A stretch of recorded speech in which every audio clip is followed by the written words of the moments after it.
बलिया के रसड़ा सामुदायिक स्वास्थ्य केंद्र का निरीक्षण और समीक्षा बैठक करने पहुंचे उत्तर प्रदेश सरकार के डिप्टी सीएम ब्रजेश पाठक ने कहा कि मरीजों की सुविधा और गर्मी को देखते हुए पानी की व्यवस्था और स्ट्रेचर व्हीलचेयर की पूरी व्यवस्था की जाए। वहीं कहा कि सभी अस्पतालों में दवाइयां उपलब्ध हैं। रसड़ा सीएचसी पर डिजिटल एक्सरे की मांग है जो जल्द ही लगाया जाएगा। समाजवादी पार्टी पर मायावती की टिप्पणी पर कहा कि समाजवादी पार्टी की कथनी और करनी को सभी लोग जानते हैं। सपा की जब सरकार रही है, दलितों पर अत्याचार और अनाचार सपा के गुंडों ने ही किया। सपा की सरकार भी 2 जून को मायावती जी के साथ गेस्ट हाउस कांड किया गया था। दलित बाबा साहब की मूर्ति को कई बार नुकसान पहुंचाया गया। सपा कभी भी दलितों को सम्मान नहीं कर सकती है।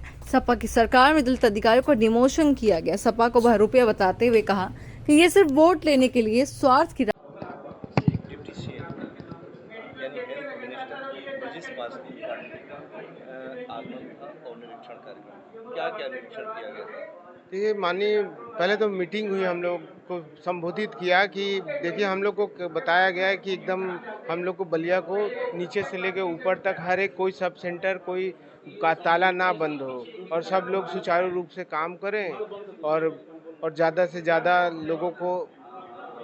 दूसरा क्या बोला कि इन्होंने कि जो नई भर्तियों करने के लिए डॉक्टर की कमी को देखते हुए यहाँ पे नई भर्ती करने को कहा गया है। इसके अलावा हीट वेव से संबंधित क्या आपके यहाँ तैयारी करने के लिए कहा गया। हाँ, हीट वेव के लिए कि वही हीट वार्ड बनाना है, ORS कॉर्नर बनाना है। वो तो हम लोग को पहले से गाइडलाइन बताई गई है, तो कूलर और सब कुछ बेड एकदम बना दिया गया है। तैयार है। हाँ, कितने बेड का है आपके पास। देखिए 2 बेड का एक अलग कमरा रखा गया और एक वार्ड भी एक AC लगा दी गई है। 2 बेड के साथ कूलर रखा गया है।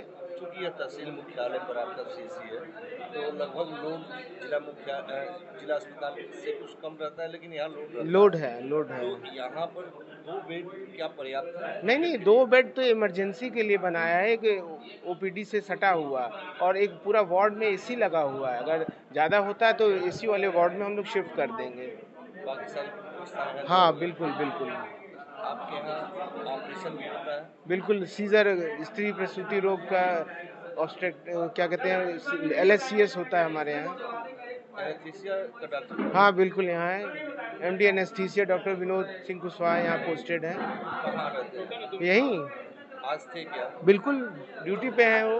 हम लोग कैमरे में कैद की उस तस्वीर को, जबकि यहाँ पर डिप्टी सीएम का दौरा होना था, सभी डॉक्टर अपने चेंबर में मौजूद थे, लेकिन वह चेंबर खाली था। आखिर ऐसा नहीं, वो एक्चुअली में एनेस्थेटिस्ट हैं तो उनकी जिम्मेदारी ज़्यादा बढ़ गई थी। वो इधर OT में भी व्यवस्था थी और सेफ हाउस भी बना था, इसलिए उनका भाई वो एनेस्थेटिस्ट हैं, इसलिए अगर कोई गंभीर स्थिति होती है तो उसकी व्यवस्था उनको ही देखना था इस हॉस्पिटल की। निश्चेतक आज कोई ऑपरेशन था क्या। नहीं, आज कोई ऑपरेशन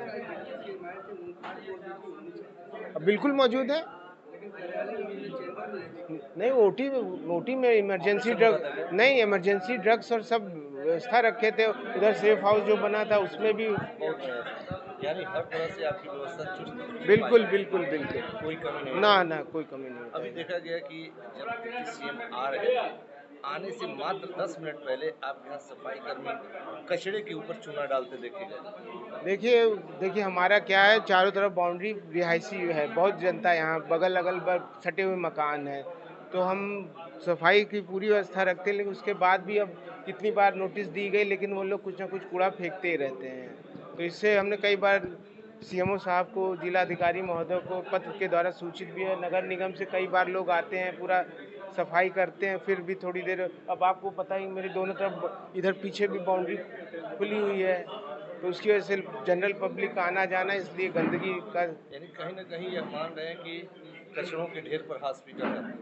नहीं, अब चूंकि यहाँ पे बाजार है, बाजार के लोग आते हैं, इसलिए तो भीड़ होगी। तो स्वास्थ्य विभाग के डिप्टी सीएम के आने के बावजूद भी कचड़े नहीं हट पाए। बिल्कुल नहीं, ऐसा नहीं, कचड़े पूरे सब कई बार कचड़े के ढेर पर आपका ना ऐसा आपका नहीं है भाई। ये तो आदमी जहाँ आते जाते हैं तो थोड़ा बहुत गंदगी तो होएगी।